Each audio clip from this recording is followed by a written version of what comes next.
ನಮಸ್ಕಾರ ಸ್ನೇಹಿತರೆ, ಎಲ್ರಿಗೂ ಗುಡ್ ಮಾರ್ನಿಂಗ್ ಹೇಳ್ತಾ ಇವತ್ತಿನ ನನ್ನ ಜರ್ನಿ ದಿಸಾದಿಂದ ಸಾಚೋರ್ ಕಡೆಗೆ. ಇವತ್ತ ಏನ್ ಖುಷಿಯಾಗೋ ವಿಷಯ ಏನು ಅಂತಂದ್ರೆ ಗುಜರಾತ್ ನ ಲಾಸ್ಟ್ ದಿನ, ಬಟ್ ರಾಜಸ್ಥಾನ್ ನ ಮೊದಲನೇ ದಿನ. ತುಂಬಾ ಬೇಜಾರಾಗುತ್ತೆ ಗುಜರಾತ್ ನ ಬಿಟ್ಟು ಹೋಗಕ್ಕೆ. ಯಾಕೆಂದ್ರೆ ನೋಡ್ತಿರ್ಬೋದು ಅಷ್ಟು ವಿಡಿಯೋಗಳಲ್ಲಿ ತುಂಬಾನೇ ಸಪೋರ್ಟ್ ಮಾಡ್ತಾರೆ ಇಲ್ಲಿರೋ ಜನ, ಅಂಡ್ ತುಂಬಾನೇ ಹೆಲ್ಪ್ ಮಾಡ್ತಾರೆ, ಅಂಡ್ ತುಂಬಾನೇ ಜೋಶ್ ಕೊಡ್ತಾರೆ, ಅಂಡ್ ಕೆಲವೊಂದು ಟಿಪ್ಸ್ ಸಹ ಕೊಡ್ತಾರೆ. ಮತ್ತೆ ಸ್ಟೇ ಮಾಡಕ್ಕಿರ್ಬೋದು, ಪ್ರತಿಯೊಂದು ತರಾನು ಎಲ್ಲಾ ತರ ಹೆಲ್ಪ್ ಮಾಡ್ತಾರೆ. ಇಲ್ಲಿ ಗುಜರಾತ್ ತುಂಬಾನೇ ಫೇವ್ರೆಟ್ ಪ್ಲೇಸ್ ಆಗೋಯ್ತು ನನಗಂತೂ. ಬಟ್ ಈಗ ಇದನ್ನ ಬಿಟ್ಟು ಹೋಗ್ತಾ ಇರೋದು ಬೇಜಾರು, ಬಟ್ ಏನು ಮಾಡಕ್ ಆಗಲ್ಲ, ಹೋಗ್ಲೇಬೇಕು ಮುಂದಕ್ಕೆ. ಸೊ ಹಾಗಾಗಿ ಇವತ್ತು ಖುಷಿ ಆಗೋ ವಿಷಯ ಏನಂತಂದ್ರೆ ರಾಜಸ್ಥಾನ ತಲುಪ್ತಿರುವಂತದ್ದು. ಸೊ ಸುಮಾರು 70 ಕಿಲೋಮೀಟರ್ ಇದೆ ರಾಜಸ್ಥಾನ್ ಬಾರ್ಡರ್. ಅಂಡ್ ಇವಾಗ ಹೋಗಿ ಟಿಫನ್ ತಿನ್ಕೊಂಡು ಈ ಒಂದು ಜರ್ನಿನ ಸ್ಟಾರ್ಟ್ ಮಾಡ್ತೀನಿ.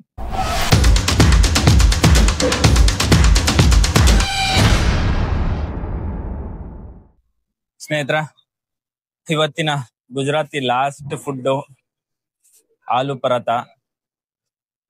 ಗುಜರಾತ್ ನಲ್ಲಿ ಫೇಮಸ್ ಊಟ ಅಂದ್ರೆ ಗುಜರಾತಿ ಥಾಲಿ, ಆಲೂ ಪರಾತ, ಮತ್ತೆ ಒಂದ್ ರೋಟಿ ಬರುತ್ತೆ, ದೊಡ್ಡ ರೋಟಿ. ಈಗ ನಾವು ಮಸಾಲೆ ದೋಸೆ ಹೆಂಗ್ ತಿಂತೀವೋ ಅಷ್ಟು ದೊಡ್ಡ ರೋಟಿ ಒಂದ್ ಬರುತ್ತೆ. ಬಟ್ ಅದೊಂದು ಮಿಸ್ ಮಾಡಿದೀನಿ. ಬಿಟ್ರೆ ಇದಿಷ್ಟು ಗುಜರಾತ್ ನಲ್ಲಿ ಫೇಮಸ್ ಇರುವಂತ ಊಟಗಳು. ಅಂಡ್ ನೀವೇನಾನ ಇಲ್ಲಿಗೆ ಬಂದಾಗ ಎಕ್ಸ್ಪೆಕ್ಟೇಷನ್ ಮಾಡ್ಬೇಡ್ರಿ ಚಿತ್ರಾನ್ನ, ಇಡ್ಲಿ ಇವೆಲ್ಲ ಸಿಗುತ್ತೆ ಅಂತ. ಚಿತ್ರಾನ್ನದ ಮುಖಾನೇ ನೋಡ್ಲಿಲ್ಲ ನಾನಂತೂ. ಇಡ್ಲಿ ಸಿಗುತ್ತೆ, ಬಟ್ 2 ಇಡ್ಲಿಗೆ 110 ರೂಪಾಯಿ, 120 ರೂಪಾಯಿ ಅಷ್ಟು ಕಾಸ್ಟ್. ಸೊ ಇಲ್ಲಿಗೆ ಬಂದಾಗ ಗುಜರಾತ್ಗೆ ನೀವೇನಾನ ಬಜೆಟ್ ಅಲ್ಲಿ ತಿನ್ಬೇಕು ಅಂದ್ರೆ ಈ ಆಲೂ ಪರಾತ ಅಂಡ್ ಥಾಲಿ ಹೊಟ್ಟೆ ತುಂಬಾ ಊಟ ಸಿಗುತ್ತೆ. ನಾಷ್ಟಕ್ಕಾದ್ರೆ ಆಲೂ ಪರಾತ ಅಂಡ್ ಪೋಹ ಅಂದ್ರೆ ಅವಲಕ್ಕಿ ಉಪ್ಪಿಟ್ಟು, ಅದು. ಇದಿಷ್ಟು ಗುಜರಾತ್ ನ ಫೇಮಸ್ ಫುಡ್ ಅಂಡ್ ಇದು ಲಾಸ್ಟ್ ಫುಡ್. ಸೊ ಇದಿಷ್ಟು ಹೇಳ್ತಾ ಇವಾಗ ಇದನ್ನ ತಿನ್ಕೊಂಡು ಜರ್ನಿನ ಕಂಟಿನ್ಯೂ ಮಾಡ್ತೀನಿ. ಸ್ನೇಹಿತರೆ, ಈಗಷ್ಟೇ ಆಲೂ ಪರಾತ ಮತ್ತೆ ಅದ್ರ ಜೊತೆಗೆ ಲಸ್ಸಿನೂ ಸಹ ಎಲ್ಲ ಕುಡ್ದಾಯ್ತು. ಅಂಡ್ ಈಗಷ್ಟೇ ಪೇ ಮಾಡೋಣ ಅಂತ ಹೋದೆ, ಆಗ ಇವರು ಹೆಲ್ಪ್ ಮಾಡಿದ್ರು. ಸೊ ಯಾವ್ದೇ ರೀತಿ ಕ್ಯಾಶ್ ಬೇಡ ಅಂತ ಹೇಳಿ. ಅಂಡ್ ದೀಪಕ್ ಭೈ ಕೊಡೋಣ. ಅಂಡ್ ಭಯ್ಯ ಆಪ್ಕ ನಾಮ್ ಬೋಲ್ಗೆ ಓಂ ಪ್ರಕಾಶ್ ಭಯ್ಯ. ಸೊ ಓಂ ಪ್ರಕಾಶ್ ಭಯ್ಯ ಮತ್ತೆ ದೀಪಕ್ ಭಯ್ಯ ಇಬ್ರು ಸಹ ಏನ್ ಅಮೌಂಟ್ ಕೊಡಕ್ ಹೋದಾಗ ಬೇಡ, ಈ ರೀತಿ ಯಾತ್ರೆ ಮಾಡ್ತಾ ಇದ್ರ ಒಳ್ಳೇದಾಗ್ಲಿ ಅಂತ ಹೇಳಿ ಸಪೋರ್ಟ್ ಮಾಡ್ತಿದಾರೆ. ಸೊ ಇದಕ್ಕೆ ಗಾಯ್ಸ್ ಹೇಳಿದ್ದು ಗುಜರಾತ್ ನ ಬಿಟ್ಟೋಗಕ್ ಬೇಜಾರಾಗ್ತಿದೆ ಅಂತ. ಬೈ ಹಾಯ್ ಬೋಲೋ, ಹಾಯ್ ಬೋಲೋ. ಓಕೆ ಭಯ್ಯ. ನೋಡ್ರ ಸ್ನೇಹಿತರ, ಹೋಗೋ ದಿನ ಲಾಸ್ಟ್ ದಿನನೂ ಸಹ ಇಷ್ಟು ಹೆಲ್ಪ್ ಮಾಡ್ತಿದಾರೆ ಅಂದ್ರೆ ಏನ್ ಹೇಳ್ಬೇಕು ಅಂತ ಗೊತ್ತಿಲ್ಲ. ತುಂಬಾನೇ ಋಣಿಯಾಗಿದ್ದೀನಿ ಗುಜರಾತ್ ಪೀಪಲ್ಗೆ.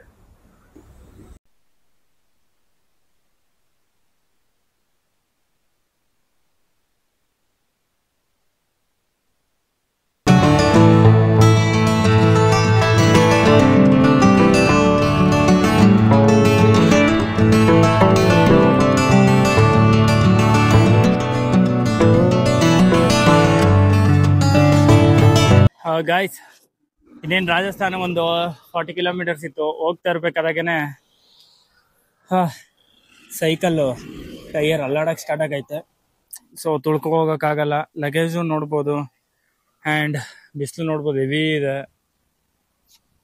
ಈ ರೋಡಲ್ಲಿ ಏನಂತಂದರೆ ಆದಿವಾಸಿಗಳಂತ ಇರ್ತಾರಂತೆ. So heavy ರಾಬ್ರಿಗಳು ನಡೆಯುತ್ತಂತೆ. ಇಂಥ ಟೈಮಲ್ಲಿ ಈ ಥರ ಸೈಕ್ಲಿಂಗ್ ಅಂದರೆ ತುಂಬ ಈಸಿ ಅನ್ಕೋತೀರಾ, ಬಟ್ ಅಷ್ಟು ಈಸಿ ಅಲ್ಲ. ಇದು ತುಂಬಾ ಕಷ್ಟ ಆಗಿರುತ್ತೆ. ಯಾಕೆಂದರೆ ಟ್ರಾವೆಲ್ ಮಾಡಬೇಕು, ಮತ್ತೆ ಒಂದು ಜಾಗದ ಬಗ್ಗೆ ವಿಷಯನ ತಿಳ್ಕೊಂಡು ಅದು ಅನಲೈಸಿಸ್ ಮಾಡಿ ಮತ್ತೆ ಅದನ್ನು ನಿಮಗೆ ತಿಳಿಸ್ಬೇಕು. ಸೊ ಇದು ಅಷ್ಟು ಸುಲಭವಾದಂಥ ಕೆಲಸ ಅಲ್ಲ, ಬಟ್ ಆದರೂ ಮಾಡ್ಕೊಂಡು ಹೋಗ್ತಾ ಇದ್ದೀನಿ. ಬಟ್ ಅಂಥದ್ರಲ್ಲೂ ಮಧ್ಯದಲ್ಲಿ ಈ ರೀತಿ ಆಗೋದ್ರೆ ಹೆವಿ ಬೇಜಾರಾಗುತ್ತೆ. ಯಾಕೆಂದರೆ ಬೇರೆ ಸ್ಟೇಟ್ಗೆ ಹೋಗ್ತಾ ಇದ್ದೀನಿ, ಒಂದೊಳ್ಳೆ ಜೋಶ್ ಇರ್ತಿತ್ತು, ಅದೆಲ್ಲ ಇವಾಗ ಹಾಳಾಯಿತು. ಬಟ್ ಪರವಾಗಿಲ್ಲ, ಇನ್ನು 20 ಕಿಲೋಮೀಟರ್ ತಳ್ಕೊಂಡೋಗಿ ಅಲ್ಲೊಂದು ಸ್ವಲ್ಪ ರೆಡಿ ಮಾಡಿಸ್ಕೊಂಡು ಮತ್ತೆ ಜರ್ನಿನ ಕಂಟಿನ್ಯೂ ಮಾಡ್ತೀನಿ. ಗಾಯ್ಸ್, ಈಗ ನೋಡ್ತಿರ್ಬೋದು ಸೈಕಲ್ದು ಬೇರಿಂಗ್ ಪ್ರಾಬ್ಲಮ್ ಆಗಿದೆ. ಅದಕ್ಕೆ ಹೇಳೋದು ಟ್ರಾವೆಲ್ ಮಾಡ್ಬೇಕಾದಾಗ ನೋಡಿ ಸೈಕಲ್ ತಗೋಬೇಕು ಅಂತ. ನಾನು ಬೇಸಿಕ್ ಸೈಕಲ್ ತಗೊಂಡಿರೋದ್ರಿಂದ ಇಷ್ಟೊಂದು ಪ್ರಾಬ್ಲಮ್ ಆಗ್ತಿದೆ. ನೆಕ್ಸ್ಟ್ ಟೈಮ್ ಯಾರಾದರೂ ಸೈಕಲ್ ಟ್ರಾವೆಲ್ ಮಾಡೋರು ಈ ವಿಡಿಯೋ ನೋಡ್ತಾ ಇದ್ರೆ ಒಂದು ಸ್ವಲ್ಪ ಅಡ್ವಾನ್ಸ್ಡ್ ಸೈಕಲ್ ಅಥವಾ ರೋಡ್ ಬೈಕ್ಸ್, ಈ ರೀತಿಯಾದಂತ ರೋಡ್ ಬೈಕ್ಸ್ ಹೋದ್ರು ರಿವರ್ಸ್ ಸೈಡು ಅಂಡ್ ಸ್ವಲ್ಪ ಕಾಸ್ಟ್ ಜಾಸ್ತಿ ಇದೆ ಅಂತಂದ್ರೆ ಟ್ರೈಬಲ್, ಈ ರೀತಿಯಾದಂತ ಬೈಕ್ ಸೈಕಲ್ನ ಚೂಸ್ ಮಾಡಿ. ಯಾವುದೇ ಕಾರಣಕ್ಕೂ ಬೇಸಿಕ್ ಸೈಕಲ್ ಅಲ್ಲಿ ಈ ರೀತಿಯಾದಂಥ ಜರ್ನಿನ ಸ್ಟಾರ್ಟ್ ಮಾಡಬೇಡ್ರಿ, ತುಂಬಾನೇ ತೊಂದರೆ ಆಗುತ್ತೆ.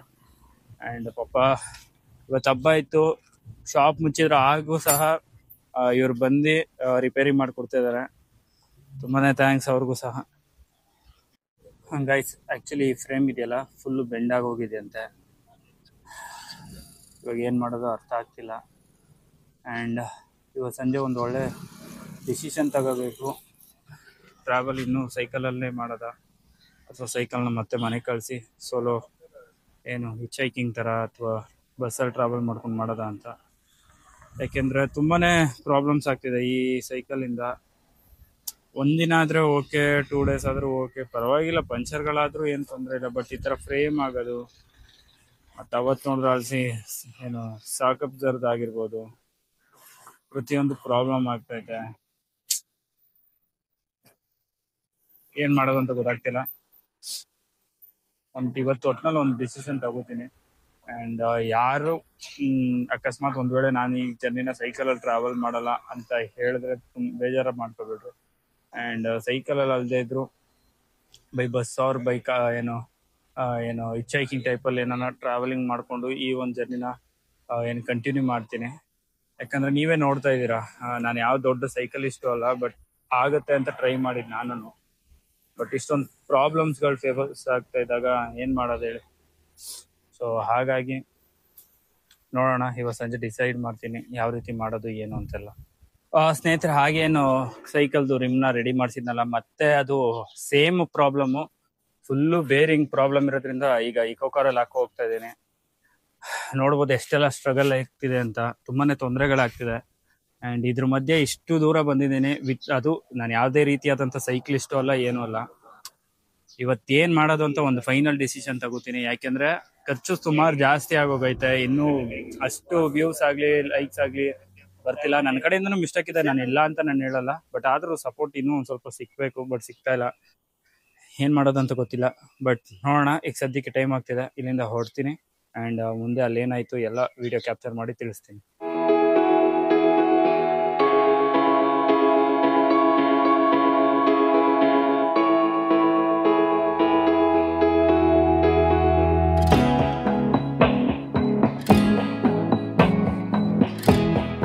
ಒಂದು ಶಾಪು ಸಹ ತೆಗ್ದಿಲ್ಲ, ತುಂಬಾ ಪ್ರಾಬ್ಲಮ್ ಆಗ್ತೈತೆ. ರಾಜಸ್ಥಾನ್ಗೆ ಯಾವ್ದೋ ಗ್ಯಾನ್ದಲ್ಲಿ ಎಂಟ್ರಿನೇ ಆಗೋಗಿದ್ದೀನಿ ನಾನಂತೂ. ಬಟ್ ವೇ ಹೋದ ಪೂಚ್ನ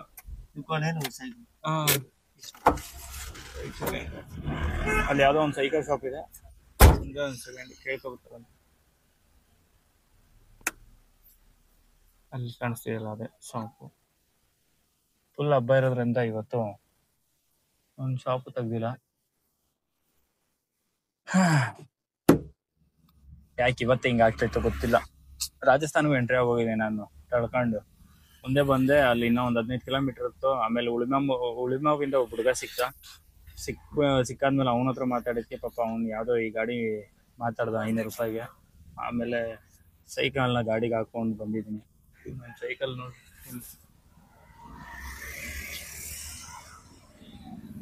ಇವತ್ತು ಹೆವಿ ಪ್ರಾಬ್ಲಮ್ ಆಗ್ತೈತೆ, ಏನು ಎಪ್ಪ ಅಂತ ಗೊತ್ತಿಲ್ಲ. ಸೊ ನೋಡೋಣ. ಈಗಷ್ಟೇ ಒಂದು ಗ್ಯಾರೇಜ್ ಸಿಕ್ತು, ಅಲ್ಲಿ ಬಂದು ಸೈಕಲೆಲ್ಲ ಇಳಿಸ್ಕೊಂಡು ರಿಪೇರಿ ಮಾಡ್ತಾ ಇದ್ದೇನೆ. ಮತ್ತೆ ಇಶ್ಯೂ ಸಾಲ್ವ್ ಆದರೆ ಸಾಕು ಖುಷಿ, ಇಲ್ಲ ಅಂದರೆ ತಲೆನೋ ಹೋಗುತ್ತೆ. ಇವತ್ತು ಸ್ಟೇ ಏನು ಮಾಡೋದು ಅಂತಲೂ ಗೊತ್ತಾಗ್ತಲ್ಲ. ಹೋಟೆಲ್ನಲ್ಲೇ ಮಾಡಬೇಕು, ಯಾಕೆಂದರೆ ಈ ಸೈಕಲ್ ರಿಪೇರ್ ಮಾಡಿಸಿ ಮತ್ತೆ ನಾನು ಇಶ್ಯೂ ಇತ್ತು ಅಂದರೆ ಮುಂದೆ ಯಾವುದೂ ಸಿಕ್ಕಿಲ್ಲ. ಹಾಗಾಗಿ ನೀಟಾಗಿ ತುಳಿದ್ಬಿಟ್ಟು ಆಮೇಲೆ ನೋಡ್ಕೊಂಡು ನೀಟಾಗಿ ರೆಡಿ ಮಾಡ್ತೀವಿ. ಬೇರಿಂಗ್ ಹೋಗಿದೆ ಅಂತೆ, ರಿಮ್ಮು ಸಹ ಬೆಂಡ್ ಆಗಿದೆ. ಈಗ ಇದು ನೋಡ್ತಿದ್ದೀರಲ್ಲ, ಈ ಥರದ್ದು ಒಂದು ಬೇರಿಂಗ್ ಬರುತ್ತೆ, ಅದ್ರೊಳಗಡೆ ಕಟ್ಟಾಗೋಗೈತೆ. ಈಗ ಅದನ್ನೆಲ್ಲ ರಿಮೂವ್ ಮಾಡಿಬಿಟ್ಟು ಮಾಡಬೇಕು. ಹೆವಿ ತಲೆನೋವು ಕೆಲಸ. ಎಲ್ಲಾದರೂ ನಾನು ಏನಕ್ಕಾದ್ರೆ ಈ ಸೈಕಲ್ ಬೇಸಿಕ್ ಸೈಕಲ್ನ ಇದು ಮಾಡೋಣ ಅನಿಸುತ್ತೆ. बट अलिंद ಯಾವುದೇ ರೀತಿ ತೊಂದರೆ ಇಲ್ಲ. बट ಇಲ್ಲಿ ಈ ತರ तो भाई जैसे ऑनलाइन इसको देखो ना, आरएसएल गाड़ी का ये बेरिंग कैसे निकाल देते हैं, इसको कैसे खोलते हैं. हाँ ಗೈಸ್, ಏನು ಹೇಳಬೇಕು ಅಂತ ಗೊತ್ತಾಗ್ತಿಲ್ಲ. ಸೈಕಲ್ ರಿಪೇರಿ ಆಗಿಲ್ಲ ಕೊನೆಗೂ. ಯಾಕಂದ್ರೆ ಇವತ್ತು ಆಲ್ಮೋಸ್ಟ್ ಎಲ್ಲ ಶಾಪ್ಸು ಕ್ಲೋಸ್ ಆಗಿದೆ. ಅದು ಅಲ್ಲದೆ ಅಲ್ಲಿರೋ ಗ್ಯಾರೇಜ್ ಅವ್ರು ಹೇಳಿದ್ದು ಏನು ಅಂದ್ರೆ, ಈ ತರ ಸೈಕಲ್ನ ಬೇರಿಂಗ್ ಸಿಗ್ಬೇಕು ಅಂದ್ರೆ ಕಷ್ಟ ಐತೆ ಆ್ಯಂಡ್ ನೋಡಬೇಕು ಅಂತ ಹೇಳಿದ್ದಾರೆ. ನನಗಂತೂ ತುಂಬಾನೇ ತಲೆ ಕೆಟ್ಟಿದೆ. ಸೈಕ್ಲಿಂಗ್ ಜರ್ನಿ ಸ್ವಲ್ಪ ಈಸಿ ಅಂತಾನೆ ತಿಳ್ಕೊಂಡಿದೆ, ಬಟ್ ತುಂಬಾನೇ ಕಷ್ಟ ಐತೆ. ಆ್ಯಂಡ್ ಆ ಕಷ್ಟ ನನಗೇನು ಕಷ್ಟ ಅನ್ಸಲ್ಲ, ಹೆಂಗೋ ಒಂದು ಕಂಟಿನ್ಯೂ ಮಾಡ್ಕೊಂಡು ನಿಮ್ಮ ಸಪೋರ್ಟ್ ಇಂದ ನಾನು ಹೋಗ್ತಾ ಇದ್ದೀನಿ. ಬಟ್ ಮಧ್ಯದಲ್ಲಿ ಈ ರೀತಿ ಪ್ರಾಬ್ಲಮ್ಸ್ ಆಯ್ತು ಅಂದ್ರೆ ತುಂಬಾನೇ ಬೇಜಾರಾಗತ್ತೆ. ಏನ್ ಹೇಳ್ಬೇಕು ಅಂತಾನು ಸಹ ಗೊತ್ತಾಗ್ತಿಲ್ಲ. ನಾಳೆ ಬೆಳಗ್ಗೆ ಹೋಗ್ತೀನಿ ಸೈಕಲ್ನ ಸಿಟಿಯೆಲ್ಲ ತಿರುಗಿ ಚೆಕ್ ಮಾಡ್ತೀನಿ ಎಲ್ಲಾನ ಸಿಗುತ್ತಾ ಅಂತ. ಒಂದು ಆದಷ್ಟು ಬೇಗ ರೆಡಿ ಮಾಡಿಸ್ಕೊಂಡು ಈ ಜರ್ನಿನ ಕಂಟಿನ್ಯೂ ಮಾಡ್ತೀನಿ ಜೈಸಲ್ಮರ್ಗೆ. ಆಕ್ಚುಲಿ ನಾನು ಈಗಾಗಲೇ ರಾಜಸ್ಥಾನ್ ಬಂದ್ಬಿಟ್ಟಿದ್ದೀನಿ ಮಧ್ಯಾಹ್ನ. ಸೈಕಲ್ ಹಂಗಾಗಿರೋ ಟೆನ್ಷನ್ ಅಲ್ಲಿ 25 ಕಿಲೋಮೀಟರ್ ಬರ್ಬೇಕಿತ್ತು ನಾನು ತಳ್ಕೊಂಡು. ಸೊ ಅಲ್ಲಿಂದ ಹಂಗೋ ಹಿಂಗೋ ಮಾಡಿ ಆಲ್ಮೋಸ್ಟ್ ಒಂದು 10 ಕಿಲೋಮೀಟರ್ ತಳ್ಕೊ ಬಂದೆ, 10-15 ಕಿಲೋಮೀಟರ್. ರಿಮೈನಿಂಗ್ ಇನ್ನೊಂದು 10 ಕಿಲೋಮೀಟರ್ಸ್ ಏನೋ ಅಲ್ಲೇ ಒಂದು ಗಾಡಿಗೆ ಮಾತಾಡಿ ಸೈಕಲ್ ಎತ್ಕೊಂಡ್ಬಂದೆ. ಯಾಕಂದ್ರೆ ಅಲ್ಲಿ ಲೋಕಲ್ಸ್ ಗಳು ಹೇಳಿದ್ ನನಗೇನು ಅಂತಂದ್ರೆ, ಆ ರೋಡ್ ಏನಿತ್ತು ಅಲ್ಲೆಲ್ಲ ಸ್ವಲ್ಪ ಆದಿವಾಸಿ ಜನಗಳು ಇರ್ತಾರಂತೆ ಅಂಡ್ ತೊಂದರೆಗಳಾಗುತ್ತೆ ಅಂತ ಹೇಳಿದ್ರು. ಬಟ್ ಸತ್ಯ ಯಾವ್ದು ಸುಳ್ಳು ಯಾವ್ದು ಅಂತ ಗೊತ್ತಿಲ್ಲ. ಬಟ್ ನಮ್ ಸೇಫ್ಟಿ ನಾವು ನೋಡ್ಕೊಳ್ಳಬೇಕು.